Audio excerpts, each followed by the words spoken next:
कुछ ही समय पहले रानो चिड़िया की सास की एक हादसे में मौत हो गई थी। रानो चिड़िया अपने पति के साथ रहती थी।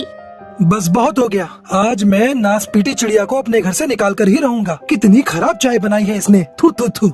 रानो चिड़िया, ये तुमने कैसी चाय बनाई है? इतनी ज्यादा मीठी हो रही है। तुम मुझे मीठी चाय पिलाकर मुझे मार देना चाहती हो ताकि तुम मेरे बड़े से घर पर कब्जा कर लो, परंतु ये साजिश मैं तुम्हारी कभी कामयाब होने नहीं दूंगा। हाय रे, सुनिए जी, ये आप कैसी बातें कर रहे हैं? आप तो मेरे पति हैं। मैं भला आपके साथ ऐसा क्यों करूँगी?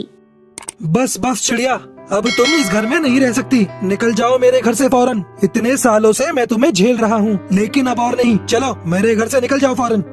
सुनिए जी, आपके सिवा मेरा इस दुनिया में और कोई नहीं है। मुझ पर दया करें।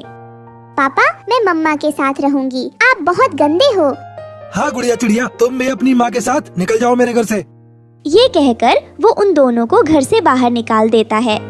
बेटा, अब हम कहाँ जाएंगे? हमारे पास तो रहने के लिए और कोई जगह नहीं है। मम्मा, आप परेशान मत हो, कोई ना कोई बंदोबस्त हो जाएगा। रात हो जाती है। रानो चिड़िया और गुड़िया चिड़िया काफी ज्यादा उदास बैठे होते हैं कि तभी वहाँ पर बंटी कबूतर आ जाता है। अरे चिड़िया, इतनी रात को तुम और गुड़िया घर से बाहर क्यों बैठी हो? क्या बात है? बंटी भैया, इनका व्यवहार बहुत बुरा हो गया हमारे साथ, और आज तो उन्होंने गुस्से में आकर हम दोनों को घर से ही निकाल दिया। ना जाने अब इतनी रात में हम कहाँ जाएं। अरे रे रे रे रे रे, ये तो बहुत गलत हुआ तुम्हारे साथ। तुम तो कितनी अच्छी हो, पक्षियों की कितनी मदद भी करती हो। चलो आ जाओ, आज तुम मेरे घर में रहो, कल तुम अपना घोंसला बना लेना और फिर अपने घोंसले में रहना आराम से। आप बहुत अच्छे हो बंटी भैया, आपने मेरी मुश्किल आसान कर दी। फिर रानो चिड़िया रात कबूतर के घर में गुजारती है। सुबह हो जाती है। चिड़िया अपना घोंसला बनाने में लग जाती है और बहुत सारे तिनके से अपना घोंसला बनाने लगती है। देख बेटा, हमारा घोंसला तैयार हो गया। अब से हमें इसी घोंसले में रहेंगे। रानो चिड़िया, इस बार तो बरसात का मौसम बहुत करीब है। तुम अपने घोंसले के ऊपर छतरी लगा लेना। मेरे घर पर पड़ी है, परंतु ये कच्चा घोंसला अगली बारिशों तक नहीं चल सकेगा। तुम्हें पैसे जमा करके अपना एक पक्का घर तो खरीदना ही पड़ेगा। हाँ, तुम ठीक कहते हो बंटी भैया। अब मुझे अपना कोई कारोबार शुरू करना होगा। फिर कुछ दिन वो अपने घोंसले में आराम से गुजारती है। मम्मा, दादी को पकौड़े कितने पसंद थे। आपको याद है, हर बारिश के मौसम में दादी आपसे पकौड़े बनवा कर खाती थी। पकौड़ों का सुनकर रानो चिड़िया के दिमाग में एक उपाय आ जाता है। अरे वाह गुड़िया, मेरे पास एक बहुत अच्छा उपाय आ गया। बरसात का मौसम करीब है। अगर मैं अपना पकौड़ों का कारोबार शुरू कर लूं, तो सारे पक्षी मुझसे पकौड़े खरीद लेंगे और मेरा व्यापार बहुत अच्छे से चलेगा। हाँ मम्मा, ये उपाय तो बहुत अच्छा है। हमें ये कारोबार करना चाहिए। बस फिर एक हफ्ते के बाद जंगल में तेज बारिशें शुरू हो जाती हैं। रानो चिड़िया ने पकौड़े बनाने के लिए कुछ पैसे जमा कर लिए थे और अब तो चिड़िया ने अपनी एक दुकान भी खोली थी। आओ आओ पक्षियों, बरसात के मौसम में स्वादिष्ट गर्मा गर्म पकौड़े खाओ। चिड़िया की आवाज सुनकर कुछ ही देर के बाद रानो चिड़िया की दुकान पर पक्षियों की भीड़ लग जाती है। अरे वाह वाह वाह वाह वाह, क्या पकौड़े बनाए हैं तुमने चिड़िया, आज तो मजा ही आ गया। बस फिर सारे पक्षी मजे ले लेकर बहुत सारे गर्मा गर्म पकौड़े खाते हैं। रानो चिड़िया ये सब कुछ देखकर बहुत ज्यादा खुश थी, क्योंकि आज पहले ही दिन रानो चिड़िया का काफी ज्यादा मुनाफा हो रहा था। बेटी, इस पकौड़े के व्यापार से तो मुझे बहुत ज्यादा मुनाफा हुआ है। बस अब देखना, जल्द ही मैं अपना एक लकड़ियों का पक्का घर भी ले लूंगी। हाँ मम्मा, अब बस मुझे लगता है हमारे बुरे दिन अच्छे दिन में बदलने वाले हैं। बेटा, मैं एक काम करती हूँ, रात में ही पकौड़े बनाकर रख लेती हूँ। सुबह होते ही गर्म करके पकौड़े पक्षियों को दे दूंगी। फिर रात में ही रानो चिड़िया पकौड़े तैयार करना शुरू कर देती है और अगली सुबह होते ही वे पकौड़े तेल में डालकर गर्म कर लेती है। अरे वाह, ये ठीक है। अब तो हमें पकौड़ों के लिए इंतजार भी नहीं करना पड़ता। कालू जी देखे, बारिश हो रही है। मेरा तो पकौड़े खाने का बहुत मन हो रहा है। आप चिड़िया के पास जाकर गर्मा गर्म पकौड़े तो लेकर आ जाइए। मेरे पास पैसे नहीं है, मैं कहाँ से लाऊं पकौड़े? कालू जी कर दी ना अपनी छोटी बात। रानो चिड़िया बहुत दयालु है, आप उससे उधार पर पकौड़े ले आए, वे आपको मना नहीं करेगी। फिर कालू कौवा रानो चिड़िया के पास चला जाता है। चिड़िया बहन, तुम कुछ पकौड़े गौरी के लिए भी दे दो। गौरी कौवी तुम्हारे पकौड़ों का स्वाद देखना चाहती है। उसके बाद हम तुमसे और भी ज्यादा पकौड़े खरीद लेंगे। ठीक है कालू, मैं पकौड़े दे देती हूँ। फिर कालू कौवा झूठ बोलकर वो पकौड़े ले जाता है और दोनों मिलकर पकौड़े खाने लगते हैं। अरे वाह वाह वाह वाह वाह, चिड़िया के हाथ में तो बहुत जायका है। काश मेरी पत्नी भी रानो चिड़िया की तरह होती तो मुझे कितने स्वादिष्ट स्वादिष्ट भोजन खाने को मिलते। क्या क्या बोला आपने? कालू जी, आपका मतलब क्या है? मैं आपको स्वादिष्ट खाना नहीं खिलाती। पापा पकौड़े तो खत्म हो गए, मुझे और पकौड़े खाने हैं। बेटा मेरे पास पैसे नहीं है, मैं कहाँ से लाऊं पकौड़े? कालू जी, मैंने सुना है रानो चिड़िया रात को पकौड़े बना लेती है। क्यों ना रात को हम चिड़िया के सारे पकौड़े चुरा लें, किसी को क्या पता चलेगा। चिड़िया और उसकी बेटी तो आराम से सो रहे होते हैं। हाँ गोरी, ये उपाय तो बहुत अच्छा है तुम्हारा। चलो ठीक है, आज रात को हम ये करके देखेंगे।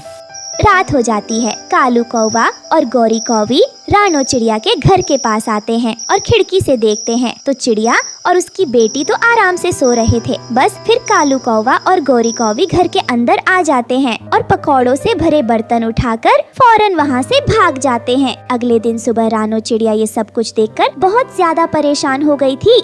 अब क्या करूं, पकौड़ों की तो चोरी हो गई, आखिर कौन कर सकता है ऐसा? मेरा इतना बड़ा नुकसान हो गया, अब मुझे दोबारा से पकौड़े बनाने पड़ेंगे। फिर आज की रात भी रानो चिड़िया काफी सारे पकौड़े बनाकर अपने घर में रख देती है और आराम से सो जाती है। बस फिर दोबारा से कालू कौवा और गोरी चिड़िया के घर में आते हैं और चिड़िया के पकौड़े चोरी कर कर वहाँ से चले जाते हैं। अगली सुबह चिड़िया दोबारा से परेशान हो जाती है और उसे समझ नहीं आ रहा था आखिर ये कौन कर रहा है। अरे भाई, ये क्या हो रहा है? अगर इसी तरह मेरे पकौड़े चोरी होते रहे तो एक दिन आएगा जिस दिन मुझे अपने पकौड़ों की दुकान बंद करनी पड़ेगी। नहीं नहीं, मुझे किसी भी तरह चोर को तो पकड़ना ही होगा। ये कहकर रानो चिड़िया पुलिस भूरा चिड़ा के पास जाती है। साहब, रोजाना रात को कोई पक्षी आकर मेरे सारे पकौड़े चोरी कर लेता है। मैं चाहती हूँ कि आज रात में उसे पकड़ लूँ। बस आप एक काम करें, आज रात को आप मेरे घर के आसपास ही रहना और उस चोर पर नजर रखना। ठीक है चिड़िया, तुम बेफिक्र हो जाओ, आज रात को मैं उस चोर को पकड़ कर ही रहूंगा। रात को रानो चिड़िया पकौड़े बनाती है। उन पकौड़ों में रानो चिड़िया बहुत ज्यादा मिर्ची डाल देती है और पकौड़े बनाकर आराम से सो जाती है। कुछ ही देर के बाद कालू कौवा और गोरी कौवी चिड़िया के घर में आते हैं। बस फिर होना क्या था, दोनों के पकौड़े खाते ही चीखें निकल जाती है। अरे बचाओ बचाओ, इतनी मिर्चें, मुझे कोई पानी दो। अरे अरे ये क्या खा लिया? इतनी मिर्चें, मुझे पानी दो कोई। अरे अरे अरे। दोनों की चीखने की आवाजें सुनकर रानो चिड़िया फौरन से उठ जाती है और पुलिस भूरा चिड़ा भी वहाँ पर आ जाता है। चोर पकड़ा गया, चोर पकड़ा गया, इसका मतलब मेरे पकौड़े तुम दोनों चोरी कर रहे थे। हाँ हाँ रानो चिड़िया, हमें माफ कर दो, हमें बहुत मिर्ची लग रही है, हमें जल्दी से पानी पिलाओ। फिर रानो चिड़िया रहमदिल होने के कारण कालू कौवे और गोरी कौवी को पानी पिलाती है। चलो अब पानी पी लिया ना, अब मेरे साथ चलो, अब तुम दोनों को सजा दिलवाती हूँ। फिर पुलिस कालू कौवा और गोरी कौवी को पकड़कर ले जाती है और अब रानो चिड़िया का पकौड़ों का धंधा दोबारा से चलने लगता है और फिर रानो चिड़िया काफी ज्यादा खुश थी। दोस्तों, बरसात के मौसम में पकौड़े खाना किस किस को पसंद है? हमें कमेंट में अपना नाम लिखकर जरूर बताएं। हमें आपके कमेंट का बेसब्री से इंतजार रहता है। चेल जी, हमें छोड़ दो। चेल जी प्लीज छोड़ दो, हम आज के बाद आपके आम कभी नहीं चुराएंगे, प्लीज हमें छोड़ दो। अच्छा, तो अब मैं समझा, तुम दोनों ही हमारे आम चुराते थे। अब मैं तुम दोनों को नहीं छोड़ूंगा। ये कहकर वो दोनों चील मिलकर उन दोनों को बहुत मारते हैं। जंगल में इस समय भोजन की काफी ज्यादा कमी आ गई थी, इसलिए जंगल के सभी पक्षी बहुत परेशान थे। उसी जंगल में एक चील भी रहता था जिसके घर के बाहर एक आम का पेड़ था और उस पर काफी सारे आम भी लगे हुए थे, परंतु वो काफी ज्यादा कंजूस और जालिम था। वो किसी भी पक्षी को एक आम तक भी खाने नहीं देता था। रानो चिड़िया भी अपने घोंसले में भूख की सताई हुई बैठी थी। हे भगवान, अगर ऐसे ही चलता रहा तो मैं भोजन कहाँ से लाऊंगी? और मैंने तो कल से कुछ भी नहीं खाया है, इसलिए मुझे बहुत ही कमजोरी महसूस हो रही है। चील भी अपने घोंसले की तरफ जा रहा था कि तभी अचानक से उसका चश्मा नीचे गिर जाता है और वो सीधा रानो चिड़िया के घोंसले में आकर गिरता है। अरे ये क्या हो गया? मेरा चश्मा तो नीचे गिर गया और बिना चश्मे के तो मुझे कुछ भी नजर नहीं आएगा और मुझे तो अपना चश्मा भी नहीं दिखाई दे रहा है। मैं एक काम करता हूँ, धीरे धीरे अपने घर चला जाता हूँ। अरे ये चश्मा तो चील जी का है, ये चश्मा मैं उन्हें दे आती हूँ। वैसे भी ये चश्मा तो मेरे किसी काम का नहीं है। रानो चिड़िया वो चश्मा लेकर चील की तरफ जाती है। कौन कौन है मेरे घोंसले के पास? कहीं कोई मेरे आम तो नहीं तोड़ रहा? नहीं नहीं, कोई आपके आम नहीं तोड़ रहा। मैं रानो चिड़िया हूँ। मुझे आपका चश्मा मिला था, मैं वही देने के लिए आई हूँ। चश्मा? लाओ लाओ चिड़िया। वैसे भी बिना चश्मे के मुझे कुछ भी नजर नहीं आ रहा। ये लो चील जी। चिड़िया तुम्हारा बहुत बहुत धन्यवाद। मैंने तो सोचा था कि अब मेरा चश्मा मुझे कभी नहीं मिलेगा। मांगो, तुम क्या मांगती हो? तुमने मुझे मेरा चश्मा ला कर दिया है, इसलिए मैं तुम्हें कुछ देना चाहता हूँ। चील जी, 2 दिन से मैं बहुत भूखी हूँ और जंगल में भोजन भी नहीं मिल रहा है। अगर आप मुझे एक आम दे दे तो मेरे उससे ही 2-4 दिन गुजर जाएंगे। ये लो, तुम एक आम ले जाओ और जब ये खत्म हो जाए तो दूसरा भी ले जाना। मैं तुमसे बहुत खुश हूँ। फिर रानो चिड़िया वो आम लेकर अपने घोंसले में आ जाती है और कालू कौवा रानो चिड़िया को अपने घोंसले में बैठा आम खाता देख उसके पास आ जाता है। ओए चिड़िया, तुमने ये आम कहाँ से लिया? जंगल में तो सिर्फ एक ही आम का पेड़ है और वो भी उस चील का। वो तो किसी को अपने आम नहीं लेने देता। फिर कहाँ से तुम ये आम लाई हो? बताओ मुझे। चील जी का चश्मा खो गया था और वो मुझे मिल गया। जब मैं उन्हें वो चश्मा देने गई तो उन्होंने मुझे आम दे दिया और ये भी कहा कि अगर ये खत्म हो जाए तो दूसरा भी ले जाना। ये सुनकर तो कालू बहुत जल जाता है। रानो चिड़िया, हम भूखे फिरे और तुम खाओ आम। ये कहकर कालू वहाँ से चला जाता है और वो घर जाकर अपनी पत्नी गोरी को सारी बात बताता है। कालू जी, इसका मतलब तो ये हुआ कि उस बड़े चील को बिना चश्मे के कुछ दिखाई नहीं देता। कालू जी, हम एक काम करते हैं, हम उसके घोंसले के पीछे जाकर छिप जाते हैं और जब चील अपना चश्मा उतारेगा तो हम वहाँ से आम चुराकर भाग जाएंगे। मुझे पता था कि मेरी पत्नी भूख का जरूर कोई उपाय निकालेगी। दूसरे दिन वो कालू कौवा और गोरी कौवी ऐसा ही करते हैं। वो चील के घर के पास जाकर छिपकर बैठ जाते हैं। वे बहुत दिन हो गए अपने भाई से मिले हुए। अगर मैं ऐसे ही अपने आम के पेड़ को छोड़कर चला गया तो सभी पक्षी मेरे सारे आम खा जाएंगे। मैं एक काम करता हूँ, मैं अपने भाई को ये संदेश भेज देता हूँ कि वो किसी दिन आकर मुझसे मिल जाए। ये कहकर चील कुछ देर के लिए अपना चश्मा उतारकर एक तरफ रख देता है। मौका अच्छा है, धीरे धीरे जाओ और किसी तरह उस चील के पास जाकर 2-4 आम तोड़ लाओ। फिर तुरंत कालू कौवा उस चील के पास जाता है। इसे तो सच में कुछ भी नहीं दिखाई दे रहा है। ये सोचकर कालू कौवा वहाँ से 2 आम लेकर चला जाता है और घर जाकर वो दोनों मजे से आम खाते हैं। अब तो हम हर रोज ऐसा ही करेंगे और ऐसे हमें आम चुराने में कोई मुश्किल नहीं होगी। रानो चिड़िया का आम भी खत्म हो गया था। चील जी ने कहा था कि आम खत्म हो जाए तो एक और आम ले जाना। मैं चील जी के पास जाकर एक और आम ले आती हूँ। फिर रानो चिड़िया चील की तरफ जाती है। चील जी, मुझे भूख लगी हुई थी तो मैंने सोचा कि आपसे एक आम ले आती हूँ। चिड़िया, तुम आम ले जाओ, परंतु मेरा एक काम है, क्या तुम उसे कर दोगी? बताएं बताएं चील जी, क्या काम है? मेरा बहुत दिल कर रहा है कि मेरा भाई आकर मुझसे मिले। मेरा भाई दूसरे जंगल में नदी के उस पार रहता है। तुम जाकर उसे मेरा संदेश दे आओ कि वो आकर मुझसे मिलने आ जाए और आम भी खा जाए। चील जी, मैं आपका संदेश दे आती हूँ। तुम बहुत अच्छी चिड़िया हो। ये लो, तुम आम ले जाओ, परंतु कभी चोरी ना करना, क्योंकि जो पक्षी आम चोरी करता है मुझे उस पर बहुत गुस्सा आता है। फिर रानो चिड़िया आम लेकर वहाँ से चली जाती है और थोड़ी देर बाद वो चील के भाई के घर की तरफ जाती है। उसे उसके भाई के घर का एड्रेस पता था, इसलिए वो जल्दी वहाँ पहुँच जाती है। चील जी, मुझे आपके बड़े भाई ने भेजा है। वो आपसे मिलने के लिए बहुत उदास है और वो आपको मिलने के लिए बुला रहे हैं। भाई से मिलने के लिए? मेरा भी मन बहुत उदास था। मैं कल आकर मिल लूंगा अपने भाई से।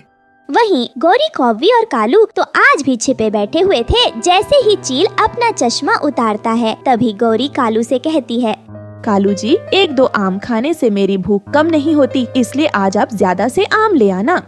कालू फिर से चील के आम चुराकर वहाँ से भाग जाता है। वो दोनों आम चुराकर वहाँ से जा रहे थे कि तभी चिड़िया उन दोनों को आम ले जाते हुए देख लेती है। तब रानो चिड़िया उन दोनों के पीछे उनके घर आती है। कालू भैया, मैंने देख लिया है कि आप दोनों चील के आम चुराते हो, ये गलत बात है। तो फिर क्या हुआ चिड़िया? अगर चील को बताया तो जान से मार दूंगा तुझे। मैं छोटी चिड़िया, मुझे क्या जरूरत है आपको बताने की। मैं तो बस आपको इतना बताने आई थी कि चील भी कह रहा था जो भी चोरी करता है उन्हें उन पक्षियों से सख्त नफरत है। अगर उन्हें आपके बारे में पता चल गया तो वो आपको बहुत मारेंगे। तुम जाओ, अगर हमें मार पड़ेगी तो हम खा लेंगे, और तुम अपनी ये चोंच बंद करो। जाओ, अपने घर जाओ। फिर रानो चिड़िया शर्मिंदा होकर वहाँ से चली जाती है और वो अपने घोंसले में बैठी आम खा रही थी कि तभी बंटी कबूतर वहाँ आ जाता है। चिड़िया बहन, मैं भी बहुत भूखा हूँ, मुझे भी आम दे दो थोड़ा सा खाने को। लीजिए कबूतर भैया, आप भी खाएं कबूतर भैया। मैंने देखा कि कौवे भाई चील के आम चुरा रहे थे। अगर चील को पता चल गया तो वो बहुत मारेगा उन्हें। चिड़िया, तो कौन सा उन्हें पहली बार मार पड़ेगी? वो तो कई बार चोरियों की वजह से पिट चुके हैं, लेकिन वो फिर भी नहीं मानते। रात को गोरी और कालू अपने घर में लेटे हुए थे कि गोरी अपने पति कालू से कहती है, कालू जी, रोज रोज चोरी करने से तो अच्छा है कि हम आज ही जाकर सारे आम तोड़ लाते हैं और फिर मेरी माँ के जंगल में जाकर मजे से आम खाएंगे। मैं भी यही सोच रहा था, हम कल ऐसा ही करेंगे। और फिर दूसरे दिन चील का छोटा भाई भी चील से मिलने आ जाता है। ओए छोटे, मेरा मन बहुत उदास था, इसलिए मैंने चिड़िया से संदेश भिजवाया था तुझे। बड़े, मेरा भी आम खाने को बहुत मन था और मैं भी आपसे मिलने के लिए बहुत उदास था। छोटे, तुम थोड़ी देर यहाँ बैठो, मैं नदी से पानी पीकर आता हूँ, फिर हम दोनों मिलकर आम खाएंगे। फिर बड़ा चील नदी से पानी पीने चला जाता है और रोज की तरह कौवे भी वहाँ आ जाते हैं। कालू जी, आज चील जी के पास चश्मा नहीं है, लगता है कि उनका चश्मा कहीं खो गया है। कालू और गौरी को ये पता नहीं चलता कि ये तो चील का छोटा भाई है और बड़ा चील तो नदी पर पानी पीने गया है। फिर कौवा और कौवी चील के पास आते हैं। छोटा चील तो खामोश बैठा हुआ था। कौवा और कौवी वहाँ आकर आम तोड़ तोड़ कर नीचे फेंकने लगते हैं। उन दोनों को ऐसा करता देख छोटा चील देख लेता है और वो उन दोनों को आकर पकड़ लेता है। बेशर्म कौवो, चोरी करते हो, तुम्हें शर्म नहीं आती है? चील जी, आपको चश्मे के बिना कैसे नजर आ रहा है? वो मेरा बड़ा भाई है, चश्मे वाला। तभी बड़ा चील भी वहाँ आ जाता है और वो दोनों भाई कौवों को एक पेड़ से बांध देते हैं। ओए, तो जब मैं चश्मा उतारता था तो तुम दोनों मेरे आम चुराते थे, अब मैं समझा। ओए, आज मैं तुम दोनों को ऐसा सबक सिखाऊंगा कि जिंदगी भर याद रखोगे तुम दोनों। फिर चील उन दोनों की खूब पिटाई करता है। चील जी, एक बार छोड़ दो, फिर कभी इधर नहीं आएंगे हम, हमें जाने दो। तभी रानो चिड़िया भी वहाँ आ जाती है और वो चील से विनती करके कौवों को छुड़वाती है। चिड़िया, अगर ये कौवे मुझे दोबारा यहाँ नजर आए तो मैं जान से मार दूंगा इन्हें। इन दोनों को ले जाओ यहाँ से। फिर रानो चिड़िया कौवों को वहाँ से बचाकर अपने साथ ले जाती है। दोस्तों, ये थी आज की कहानी। और हाँ दोस्तों, इस कहानी से हमें ये सीख मिलती है कि कोई हमारे साथ जैसा करता है हमें भी उसके साथ वैसा ही करना चाहिए। और हाँ दोस्तों, आज का सवाल ये है कि चील का चश्मा कहाँ गिरा था? अगर आपको पता है तो कमेंट बॉक्स में लिख कर जरूर बताइए। और अगर आप हमारे चैनल पर नए हो तो चैनल को कर दो सब्सक्राइब और हमारी वीडियो को कर दो लाइक। और हाँ, घंटी बजाना ना भूलना ताकि नई वीडियो आपके फोन की स्क्रीन पर हो। मिलती हूँ मैं आपको अगली वीडियो में, तब तक के लिए धन्यवाद। गौरी, वो है ना मेरे चाचा जी का बेटा जो साथ वाले जंगल में रहता है। अब उसने अपनी हवाई मोटर ले ली है। भाई, किस्मत हो तो ऐसी। लेकिन कालू जी, वो करता क्या है? हम भी वही काम कर लेंगे। अरे वो तो अपने जंगल में छोले भटूरे लगाता है, सारे पक्षी मजे मजे से उसके छोले भटूरे खाते हैं। हम भी अगर वही काम करें तो बहुत जल्द अमीर हो जाएंगे। तो फिर क्या सोच रहे हो? कालू जी आज ही जाए ना उसके पास और उसे छोले भटूरे बनाने का तरीका लेकर आए ताकि हम भी बहुत जल्दी अमीर हो जाएं। हाँ, मैं जाता हूँ। अब तो यही काम करेंगे और बहुत जल्द इस जंगल में सबसे ज्यादा अमीर हम ही होंगे। और फिर कुछ दिनों के बाद कालू और गौरी जंगल में छोले भटूरे की दुकान खोल लेते हैं। हाय कालू, मालिक झूठ ना बुलवाए, ये तो बहुत स्वादिष्ट बने हैं। मैं अभी जाती हूँ और जाकर सारे पक्षियों को हमारी शॉप का बताकर आती हूँ ताकि वो सब हमसे ही छोले भटूरे खाएं। गौरी कौवी वहाँ से चली जाती है और सब पक्षियों के पास पहुँच जाती है जहाँ सब मिलकर बैठे हुए थे। अरे सुनो सुनो हरिया भाई, रानो बहन, बंटी भाई, हमने ना छोले भटूरे की दुकान खोली है जंगल में, स्वाद ऐसा कि तुम लोग अपने पंजे चाटते रह जाओ। आज हमारी दुकान नई खुली है ना, तो आज के दिन सारे पक्षियों को मुफ्त छोले भटूरे मिलेंगे। अगर अच्छे लगेंगे तो आगे से हम पैसे ले लेंगे। वाह गौरी भाभी, तुम दोनों भी मेहनत कर सकते हो, बड़ी बात है। जी हम जरूर आएंगे छोले भटूरे खाने तुम दोनों के पास। आखिर जिंदगी में पहली बार तुम दोनों ने ईमानदारी से कुछ किया है, साथ तो देना ही पड़ेगा ना। गौरी भाभी, हम अब भी चलते हैं। अगर तुम दोनों के छोले भटूरे अच्छे हुए तो हम सारे पक्षियों को जरूर बताएंगे। ऐसे तुम दोनों के ग्राहक भी बढ़ जाएंगे। और फिर वो सारे कालू के छोले भटूरे खाने पहुंच जाते हैं। वहाँ कालू अपनी दुकान पर बैठा हुआ था। आओ भाई, आओ मेरे दोस्तों, आ जाओ। मैं तुम सबको अपने हाथ के बने छोले भटूरे खिलाता हूँ। मजा ना आया ना तो पैसे वापस हो जाएंगे, लेकिन आज के लिए सबको मुफ्त भोजन मिलेगा। मेरे होते हुए मजे करो तुम लोग। कालू, मेरे लिए तो थोड़े तीखे बनाना, इमली का पानी ज्यादा डालना।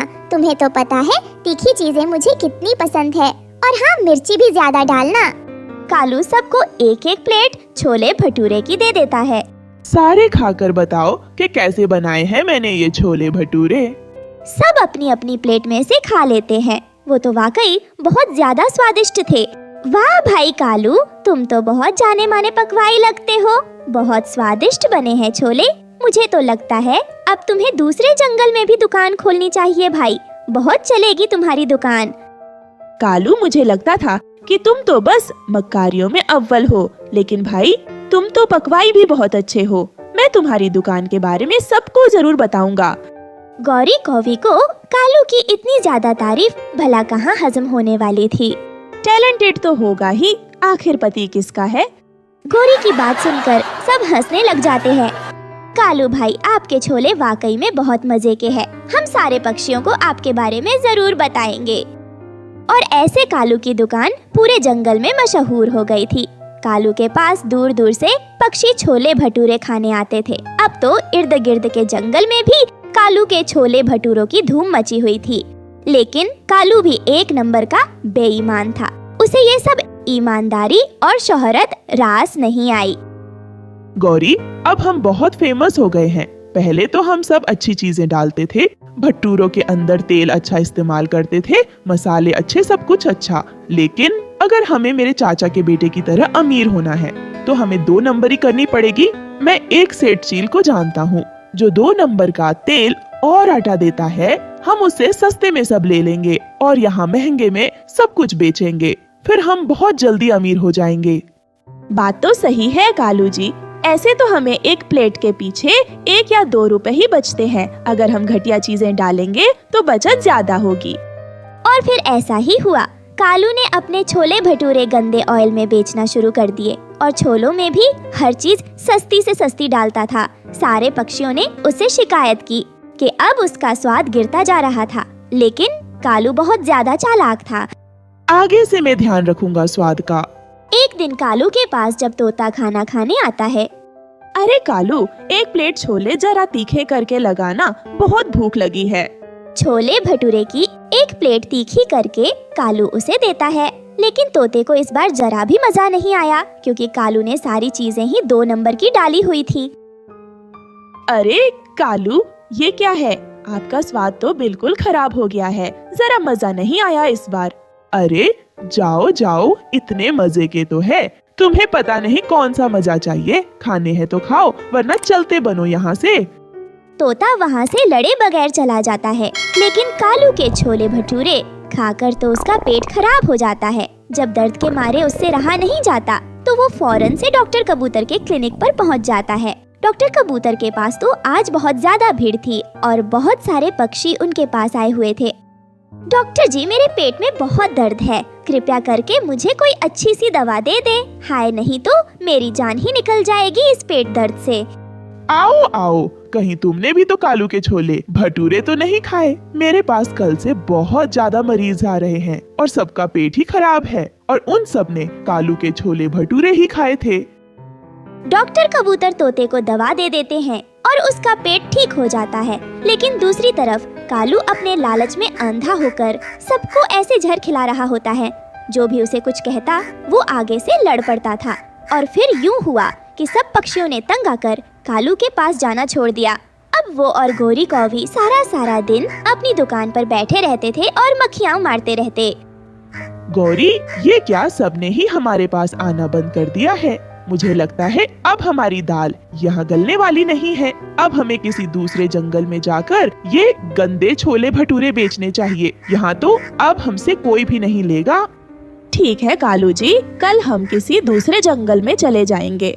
दूसरे जंगल में चील राजा की हुकूमत थी। जब उनको पता चला कि कालू के छोले भटूरे बहुत ज्यादा मशहूर और मजे के हैं, तो उन्होंने अपने एक मंत्री को भेजकर कालू से छोले भटूरे मंगवा लिए। जाओ और कालू से छोले भटूरे ले आओ। अरे हम भी तो देखें कि आखिर उनमें ऐसा क्या है कि सारे ही पक्षी उसके दीवाने हुए पड़े हैं। वो सैनिक कालू से छोले भटूरे लेने चला जाता है और कुछ ही देर में वहाँ से छोले भटूरे लेकर वापस आ जाता है। राजा जी उन छोलों को खाते ही हैं और कुछ ही समय बाद उनका भी पेट खराब हो जाता है। राजा जी को डॉक्टर बता देते हैं कि उनकी तबीयत छोलों की वजह से खराब हुई है। कालू और गौरी तो जहर बेच रहे हैं। जाओ उस कालू और उसकी बीवी को पकड़कर यहाँ लेकर आओ और उनको जेल में बंद कर दो। वो हमारे सब पक्षियों को कैसा गंदा खाना खिला रहे हैं। और फिर राजा के सैनिक कालू और गोरी को पकड़कर जेल में डाल देते हैं और उनको उनके लालच की सजा मिल जाती है। हमें इस कहानी से सीख मिलती है कि हमें कभी भी लालच से काम नहीं लेना चाहिए, क्योंकि लालच का अंजाम कभी भी अच्छा हो ही नहीं सकता।